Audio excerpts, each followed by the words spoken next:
To reduce population, every 15 years God releases millions of monsters. Humanity tried to fight them, but monsters are stronger, people can only hide.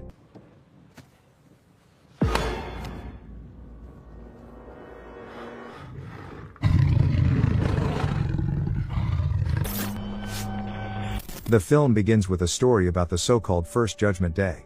Then, from the depths of the earth, from ordinary minds, hordes of monsters poured out. They killed millions of people, destroyed cities. A real war began with these monsters, and in the end, they were exterminated. On the site of the former wells, protective installations were built, gates, which are designed to protect people from repeated intrusions. 15 years have passed. The world was able to recover a bit from the experience. One of those who were lucky enough to survive is Laura. She works at the school. She has a persistent but unsuccessful male friend, Milton, whom she periodically refuses dates. Most likely, the reason for this is resentment towards her ex-husband, Dave.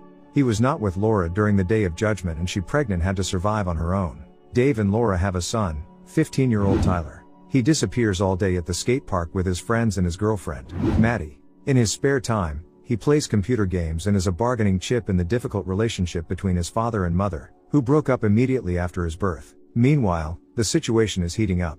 An eclipse is approaching, and this is one of the heralds of a possible monster invasion. In addition, seismic activity has increased, protective dome personnel are conducting emergency checks, and there is very disturbing news in the news. Mass extinction of fish began everywhere. The same thing happened the day before the First Judgment Day. Migration is another alarming signal. Everything is repeating itself, as it was 15 years ago. Tyler is spending the weekend at his dad's when the phone rings. Dave gets a call from his old friend Ted. He is sure that the new Judgment Day will be tomorrow. He insists that Dave urgently take the family and come to his shelter before the eclipse. Meanwhile, the first monster appears under the protective dome, quietly sneaking up the stairs. At this time, Laura calls Dave. She has also seen the news and demands that Dave bring Tyler home. Milton has reserved a shelter, and she's sure it's the only thing that can save them.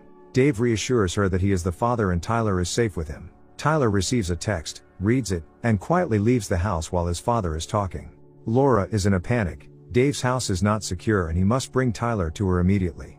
Dave agrees. He goes to Tyler's room, but he's not there. Milton rushes Laura. The shelter is filling up, they need to hurry. She explains that she can't find Tyler. Milton uses his phone number to find him at the skate park. Tyler is really there with Maddie. She is nervous, her parents left, she was left alone. She is very scared and asks Tyler not to leave her. Tyler promises that he will never do what his father did, he will not leave Maddie alone. Suddenly, a bird cry is heard. Huge flocks of birds fly in one direction. People in the park run in panic. Everyone leaves town. Dave goes to the park to look for Tyler.